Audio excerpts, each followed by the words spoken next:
In this video, we will walk through the steps to prepare a model, which will then be laser cut. To do this, I will roughly rebuild the original wheel from the robot kit as a tutorial to show how to export a SketchUp file to a .DXF file extension. The process is similar to how you exported your pump impeller to be 3D printed as an STL file extension. Let's get started.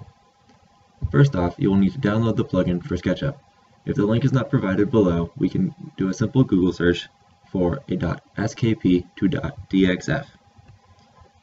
The plugin we are looking for should be the first link or from guitarlist.com.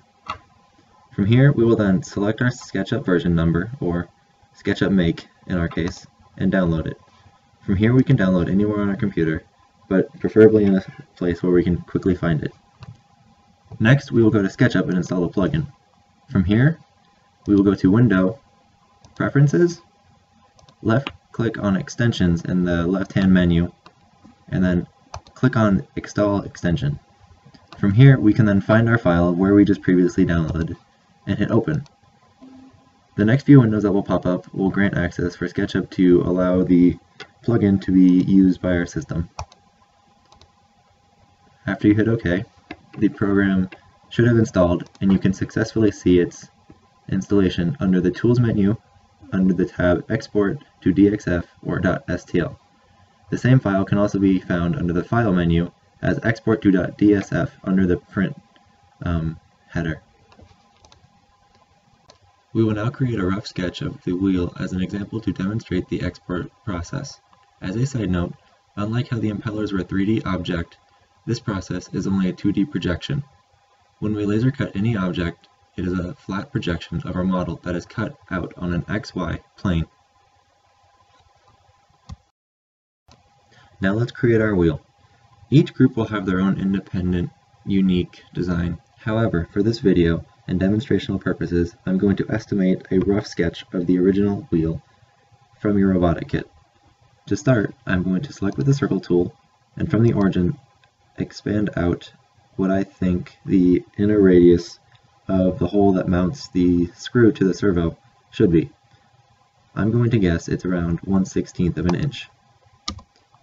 Now, like I said before, the laser cutter is a 2D projection in an XY plane and cuts using vectors. Now if we zoom in closely, we can see that the polygon count on the edge of our circumference is rather rough.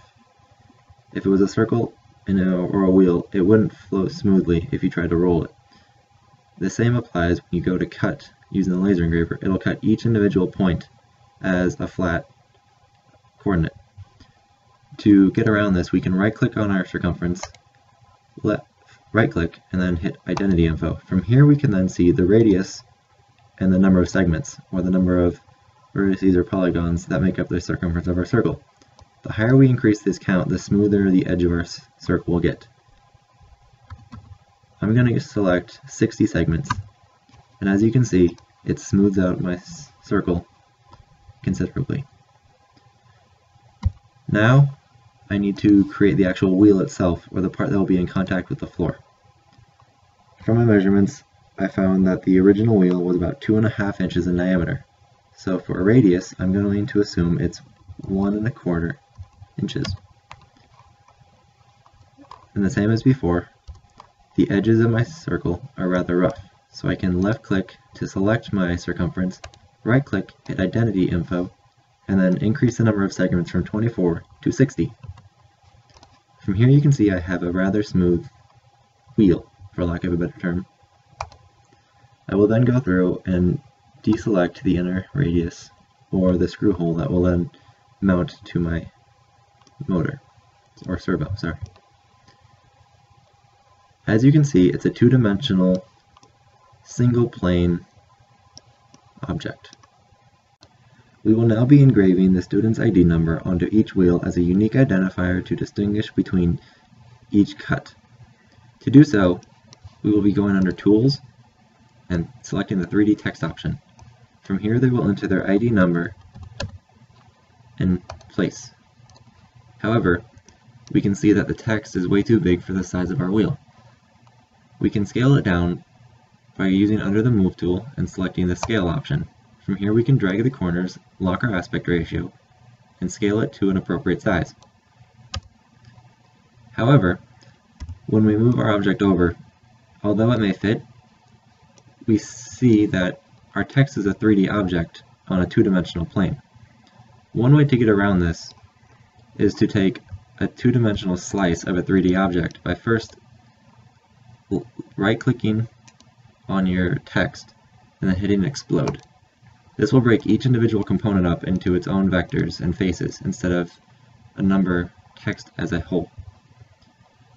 Also, under the toolbar, we have an option of views at the bottom. If we select this option, we should get a nice camera mount which has an isolated view, a top view of our model, front, back, left, and right. If we select the front view of our model, we can see that it's facing towards us. However, our two-dimensional circle or wheel is flat, whereas our 3D text is not. What we will need to do is select the bottom edge of our 3D text and delete it.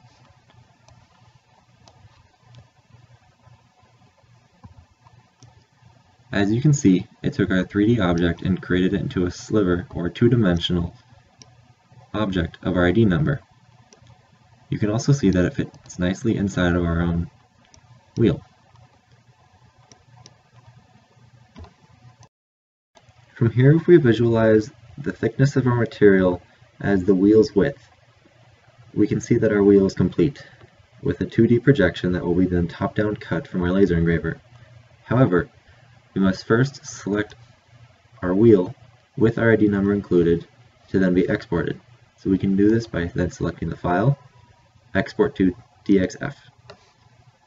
However, we really want to make sure our units are correct or else our file will not fit to size.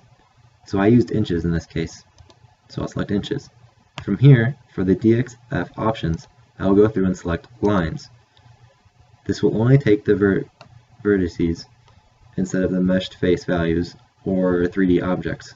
It'll simply just create a rendering of the 2D flat rendering of my lines. Now I can save this wherever I'd like, but whatever I call it, I will need to include the extension of a .dxf. So I will call this wheel.dxf. I would like to stress that it is very important that you select or you type in .dxf as your file extension, because without it, your file will not be able to be read by the printer. As I can see, 0 faces and 0 objects were exported. However, all 379 lines, or each individual vector, or the circumference of my vertices, was then exported as a line itself. Although not important for this step, or not necessary for you on your end, I can then double check my work and see that I have selected all my vertices. What I use is a program called CamBam, which is not required for this step. However, it is a good demonstration to show what was exported. Here I can see that I selected only the outside edges or lines of my file.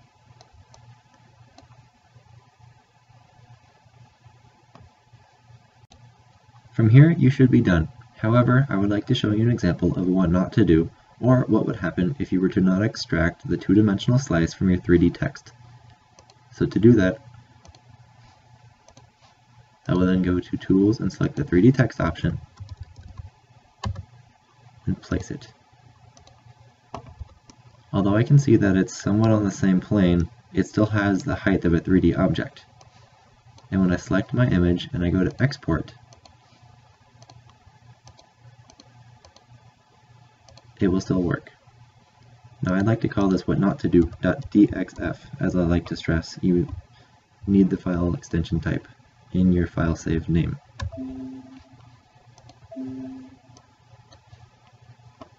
Now if I go to my Explorer and I open up what I just created, from a top-down view, it looks great.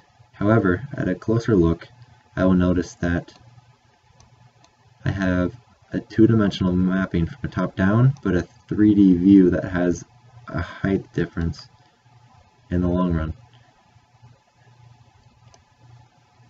If I was to cut this out in a two-dimensional XY plane, the laser engraver would interpret each stacked layer as an individual line and would print multiple times over the same face that doesn't exist, because the text would no longer become engraved, but would cut. And from there you would then have a giant hole in your piece of where your ID number should have been, which will then affect the structural integrity of your wheel itself.